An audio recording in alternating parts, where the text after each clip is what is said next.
മന്നംപുറത്തുകാവ് കാസർഗോഡ് ജില്ലയിലെ നീലേശ്വരം ബസ് സ്റ്റാൻഡിനോട് ചേർന്നു നിൽക്കുന്ന കാവാണ് മന്നംപുറത്തുകാവ് അല്ലെങ്കിൽ മന്ദംപുറത്തുകാവ്.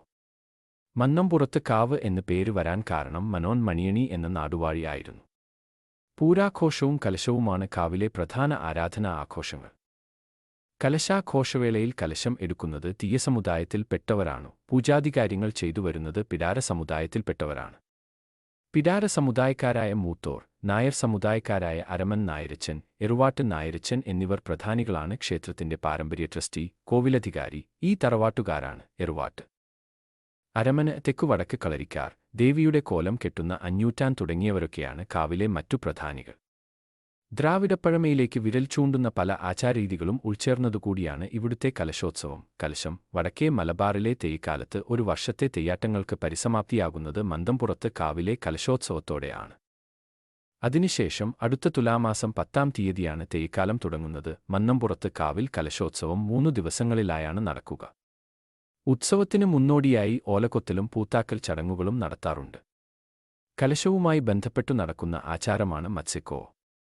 മത്സ്യബന്ധനവുമായി ബന്ധപ്പെട്ടു പ്രവർത്തിക്കുന്ന മൊയോർ എന്ന സമുദായാംഗങ്ങൾ ആണിതു നടത്താറുള്ളത്.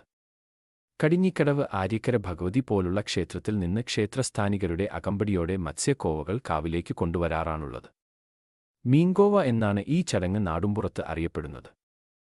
കലശച്ചന്തയ്ക്ക് പേരുകേട്ട സ്ഥലമാണ് മന്നംപുറം കാവ്. കലശ മഹോത്സവത്തിന്റെ ഭാഗമായി കലശച്ചന്തകൾ ഒരുക്കാനുള്ള തയ്യാറെടുപ്പുകൾ മുമ്പേ നടത്തിവരുന്നു. ക്ഷേത്രനടയുടെ കിഴക്കുഭാഗത്തായാണ് ചന്തകൾക്കുള്ള സ്ഥലം കൊടുക്കാറുള്ളത്. കലശമുട്ടായി എന്നറിയപ്പെടുന്ന പ്രത്യേകമുണ്ടാക്കിയ മധുര പലഹാരങ്ങളാണ് കലശനാളുകളിൽ ഏറെയും ചന്തകൾ വഴി വിതരണം ചെയ്യപ്പെടുക. പഞ്ചസാര പാവിൽ കടല ചേർത്തൊരുക്കുന്ന മിഠായി ആണിത്.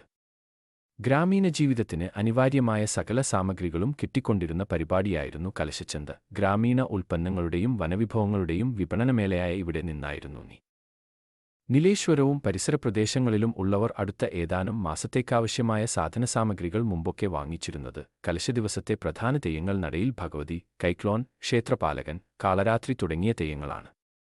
അകത്തെ കലശം, പുറത്തെ കലശം എന്നിങ്ങനെ കലശങ്ങളുണ്ട്. 2-ാം ദിവസം തെയ്യത്തിന്റെ തിരുമുടികളും കലശത്തട്ടും ക്ഷേത്രത്തിനകത്തേക്ക് എഴുന്നള്ളിക്കുന്നു. തുടർന്നാണ് തെയ്യം നടക്കുക. 3-ാം ദിവസം കലശബുദ്ധി കർമ്മങ്ങൾ നടക്കുന്നു. 3-ാം ദിവസത്തോടെ കലശോത്സവം സമാപിക്കുന്നു. മത്സ്യമാംസാദികൾ വെച്ച് നൈവേദ്യം നടത്തുന്ന ക്ഷേത്രങ്ങളിൽ ബ്രാഹ്മണരുടെ ആര്യവിധി പ്രകാരമുള്ള പൂജാദികൾ പൊതുവെ കുറവാണ്. എങ്കിലും മന്നംപുറത്ത് കാവ് ഇക്കാര്യത്തിൽ വേറിട്ടു നിൽക്കുന്നു. നീലേശ്വരത്താണ് മന്നംപുറത്തുകാവ് ഭഗവതി ക്ഷേത്രം സ്ഥിതി ചെയ്യുന്നത്. കാസർഗോഡ് ജില്ലയിലെ ശക്തിപൂജ പാരമ്പര്യത്തിന് പേരുകേട്ടതാണ് ഈ ക്ഷേത്രം. ഭഗവതിയുടെ ശക്തമായ രൂപത്തിന് സമർപ്പിച്ചിരിക്കുന്ന ഈ ക്ഷേത്രം തെയ്യം ഉത്സവത്തിനും പ്രശസ്തമാണ്. ക്രൂരനായ ഭരണാധികാരിയായ മാന്നനെ തോൽപ്പിക്കാൻ മന്നംപുറത്ത് കാവ് ഭഗവതി എത്തിയെന്നാണ് ഐതിഹ്യം. ഭാഗവതി പൂജയുടെ ഭാഗമായി കോഴിയെ കൊല്ലുന്നതും മറ്റും പ്രദേശത്തെ നായന്മാരുടെ മനസ്സിൽ ആശയക്കുഴപ്പം സൃഷ്ടിച്ചു. അതിനാൽ അവർ ആചാരപരമായ പ്രവർത്തനങ്ങൾക്കായി പിടാറുകളെ, മാംസാഹാരം കഴിക്കാത്ത പുരോഹിതന്മാരെ ക്ഷണിച്ചു. കൂറ്റൻ മരങ്ങളും വള്ളിച്ചെടികളും ഉള്ള ഒരു കാവിന്റെ വിശുദ്ധ ഗ്രോവ് നടുവിലാണ് ഇത്. ഗ്രോവ് ഏകദേശം 6 ഏക്കറാണ്. സംരക്ഷിത ബയോ റിസർവ് ആണ്. മന്നംപുറത്ത് കാവിലമ്മ, നടയിൽ ഭഗവതി, ക്ഷേത്രപാലകൻ തുടങ്ങിയ തെയ്യങ്ങൾ ക്ഷേത്രത്തിൽ കെട്ടിയാടും. മടിയൻ കൂലോം കലശത്തിനു ശേഷം മെയ് മാസത്തിലോ ജൂൺ ആദ്യത്തിലോ ആണ് തെയ്യം ആചാരം നടക്കുന്നത്.